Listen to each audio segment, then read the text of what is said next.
Swastiastu pemirsa Bali TV, kembali saya Winata menjumpai Anda dalam Bali Post Talk, dan kali ini saya akan mewawancarai Ketua DPD Golkar Bali, Bapak Dr. Nyoman Sugawa Khoury, berkaitan dengan usulan dari Golkar Bali merevisi Perda nomor 4 tahun 2019 tentang desa adat.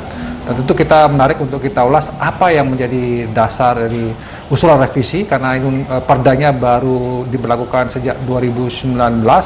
Jadi baru sekitar 2 tahun ya, 3 tahun ini, yang tentu ini menjadi pertanyaan kita juga. Tapi pasti mungkin ada hal substansif yang membuat ini harus direvisi. Kita sapa langsung dulu narasumber kita, Bapak Dr. Nyoman Sugawa Khoury. Om Swastiastu, Pak. Om Swastiastu. Gimana kabar, Pak? Sehat? Baik, sehat. Ya, sehat. Sehat ya, itu yang penting. Pak Nyoman gimana, sehat? Baik, sehat. Tetap berkeliling. Iya. Cari narasumber. Ya. Dan kita tertarik hari ini membicarakan tentang revisi Perda desa adat. Nah, ini yang sebenarnya kalau mungkin bisa pemirsa disampaikan oleh Pak Man, apa yang menjadi dasar sehingga ini perlu direvisi? Apakah hal-hal yang substantif yang ini ya sedikit berbahaya lah kalau direvisi? Jadi latar belakangnya ada munculnya usulan ini diawali dengan pada tanggal 31 Desember 2019 Partai Golkar melaksanakan secara rutin catatan dan renungan akhir tahun pelaksanaan pembangunan selama 1 tahun, jadi 2020. Kami lakukan melalui webinar dengan mengundang berbagai tokoh, akademisi, kemudian para pengamat, praktisi terkait dengan pembangunan yang dirasakan di Bali menyangkut Poleks Bud Ankam, ya, politik, sosial, ekonomi, budaya, dan pertahanan, keamanan. Nah, ternyata dari sana muncul pemikiran-pemikiran dari para pakar, termasuk kaum praktisi, ingin mengusulkan adanya semacam evaluasi terhadap pemberlakuan Perda nomor 4 tahun 2019 tentang desa adat di Bali. Nah, bertitik dari hal tersebut, Partai Golkar menindaklanjuti dengan melaksanakan secara khusus webinar khusus membahas tentang eksistensi Perda nomor 4 tahun 2019 ini. Dan akhirnya di sana terungkap ada 13 permasalahan yang memang perlu dicermati untuk dalam rangka kita mengupayakan penguatan terhadap desa adat di Bali ini, penguatan dan pemajuan desa adat itu sendiri. Nah, Perda ini adalah satu hal yang penting, aspek penting dari aspek regulasi. Nah, kemudian dalam diskusi tersebut berkembang berbagai pemikiran yang kemudian kami rangkum menjadi 3 kesimpulan penting sebenarnya, yaitu pertama adalah usulan revisi terhadap Perda ini. Kemudian yang kedua adalah di samping revisi juga hendaknya ditindaklanjuti dengan penyempurnaan Pergub, ya, Pergub sebagai implementasi dari Perda ini. Dan yang ketiga adalah hal-hal yang terkait dengan sifatnya rekomendasi, khususnya yang bersifat kasuistis. Jadi hal yang terjadi satu desa adat tapi tidak bisa digeneralisir di desa adat yang lain. Nah, usulan ini adalah berdasarkan atas kajian yang komprehensif terhadap berbagai pemikiran yang berkembang. Nah, persoalannya adalah apakah revisi ini suatu hal yang urgen? Mendesak atau tidak? Mendesak atau tidak? Kalau menurut pendapat kami, revisi Perda nomor 4 tahun 2019 ini adalah satu hal yang menurut saya biasa. Satu hal yang tidak steril untuk dilaksanakan. Karena terbukti Perda tentang desa adat ini sudah 3 kali dilakukan perubahan, yaitu Perda nomor 3 tahun 1980, nomor 6 tahun 1986, 3 tahun 2001, dan 4 2019. Jadi dinamika yang berkembang itu direspon dalam rangka menyempurnakan.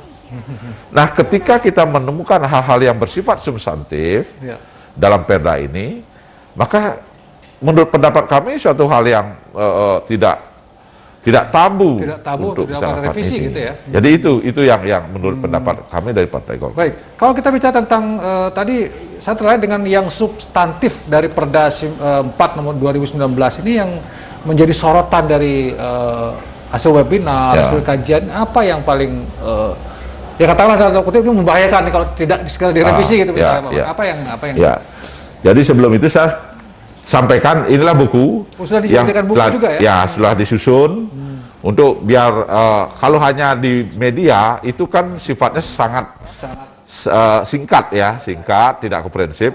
Jadi kami mencetak buku, kami berikan termasuk juga kepada Bali Post Group ya. Nanti bisa dipelajari bersama-sama ini ya. Ini sudah Ya. disampaikan di sini ya. Ya. Yang Ya. baik. Jadi yang prinsip yang bersifat substantif adalah jadi mahkota dari sebuah perda itu adalah dalam konsideran ya. Jadi disinilah yang menjadi mahkota sehingga mengalir menjadi pasal-pasal ya. Pasal betul. Jadi di sana jelas pada konsideran tidak mencantumkan sama sekali terkait dengan pasal 18 Undang-Undang Dasar 1945. Nah kemudian yang kedua, jadi ini temuan para pemikir akademisi termasuk salah satunya sahabat kita Pak Deo Palguna ya, Dr. Deo Palguna, Mantan anggota ini hakim mantan MK ya. Mahkamah Konstitusi ya, dengan pengalaman beliau, itu menyebutkan di dalam pasal-pasal itu tidak ada hal yang jelas menyebutkan bahwa desa Pekraman, jadi Perda nomor 3 tahun 2001 itu, Ya, menyebut desa itu Pekraman. disebut desa Pekraman, penggantinya adalah desa Adat. Perda nomor 4. Padahal itu adalah harus jelas disebutkan, baik dalam penjelasan atau di dalam bagian dari pasal, sehingga dengan demikian maka tidak terkesan ada dua perda tentang hal-hal yang terkait dengan desa adat. Desa adat. Nah, kemudian yang ketiga yang prinsip juga itu adalah bahwa desa adat mempunyai lembaga usaha yang disebut dengan LPD, Lembaga Perkreditan Desa. Di dalam desa adat Perda ini disebutkan adalah Lembaga Pencingkraman Desa. Strip LPD. Nah kalau dikaitkan dengan undang-undang yang lebih tinggi, yaitu Undang-Undang Nomor 1 Tahun 2013 tentang Lembaga Keuangan Mikro, Pasal 39 ayat 3, itu jelas disebutkan bahwa Lembaga Perkreditan Desa, strip LPD, tidak termasuk dalam undang-undang ini. Nomor 1 tahun 2013 itu. Ya, ya. Sedangkan kita menyebutnya di sini kan Lembaga Pencingkraman Desa. Artinya mengganti ya, dari Lembaga Perlindungan Desa diganti Lembaga Pencingkraman Pencingkraman Desa Desa. itu di Perda. Ya. Tidak sesuai dengan apa yang tercantum dengan undang-undang itu. Nah, sehingga dengan demikian ini justru roh daripada LPD ini adalah ada pada pasal 39 ayat 3. Undang-Undang Nomor 1 Tahun 2013 tentang Lembaga Keuangan Mikro. Artinya dia dikecualikan, tidak diatur di dalam Undang-Undang Lembaga Keuangan Mikro. Sehingga dengan demikian OJK, kemudian pajak-pajak tidak masuk di dalam LPD ini. Kalau ada yang kritis itu bisa dimasalahkan. Betul. Yang masuk kan Lembaga Perkreditan Desa. Ini kan lembaga Labde Pencingkraman Desa, Labde Pencingkraman Desa. Ya. Ini oleh karena demikian dan hal-hal lain seperti misalnya bagaimana tentang independensi terhadap desa adat, dreste desa adat yang selama ini memang menjadi ciri dan kekuatan desa adat. Ya. Jadi selama ini memang membahas tentang desa adat, membahas suatu hal yang sangat menarik bagi semua pihak. Karena apa? Karena kecintaan kita semua terhadap budaya, agama, adat, budaya, dan agama di Bali ini. Di mana ujung tombaknya adalah desa adat.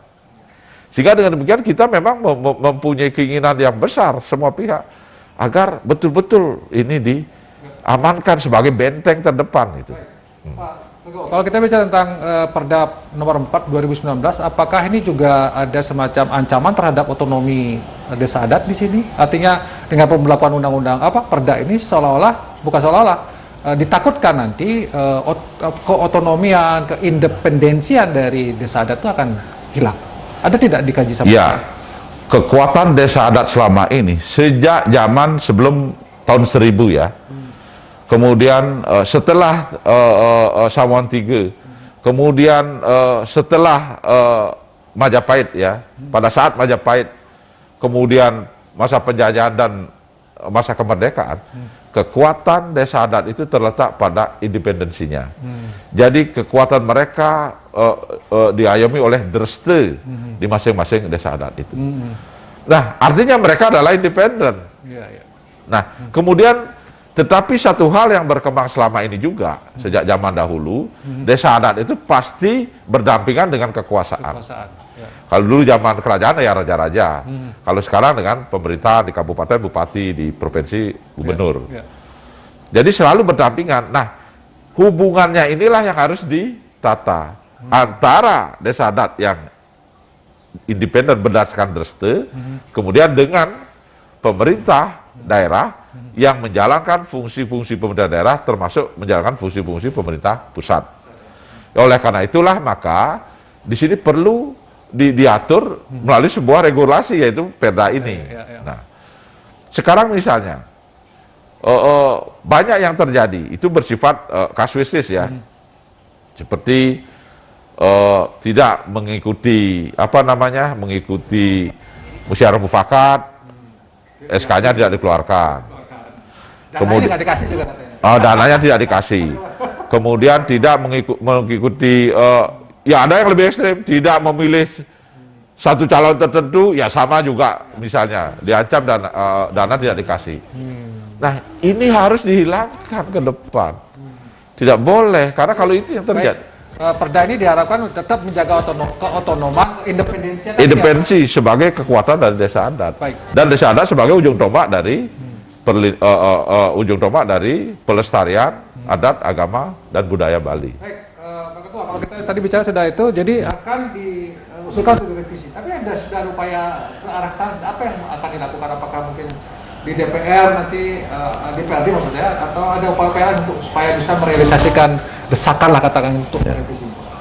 Jadi buku ini saya sudah kirim kepada semua pihak, termasuk kepada gubernur, wakil gubernur, bupati, wali kota, pimpinan DPR, kemudian juga pimpinan fraksi, pimpinan komisi. Maksudnya adalah untuk bisa dibaca dan didalami, sehingga dengan demikian terbuka pemikiran-pemikiran untuk jangan sampai mentabukan revisi ini. Nah, sudah tentu kalau namanya Perda itu adalah kesepakatan antara eksekutif dengan legislatif. Jadi legislatif ngotot, kalau eksekutif tidak bisa ya juga tidak akan terjadi. Begitu juga eksekutif ngotot, legislatif tidak sepakat juga tidak terjadi. Oleh karena itulah kami lebih cenderung melakukan pendekatan sosialisasi secara ilmiah. Artinya kami berikan buku, kemudian nanti persilahkan sejarah yang akan mencatatnya. Kalau hal ini diabaikan, begitu, sejarah yang akan mencatat. Oleh karena itu, kalau kita Lestari ingin memperkuat desa adat sebagai benteng terdepan pelestarian adat, agama, dan budaya, ya kita harus memang segera melaksanakan ini.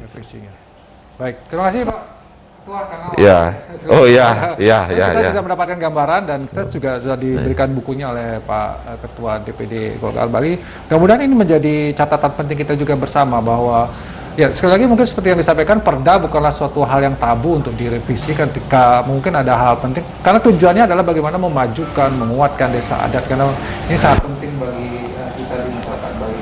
Sehingga mungkin ya katakanlah kekuatan politik, kekuatan kekuasaan dan masyarakat umum bisa memandang ini dengan lebih serius, dan mudah-mudahan juga bisa ke depan lebih menguatkan kembali ya posisi desa adat, karena kalau itu tidak dilakukan juga ini berbahaya, karena tantangan ke depan sangat banyak ya. Iya, karena dia ujung tombak, benteng. Kalau ini yang nanti kacau balau itu sangat berisiko bagi kita.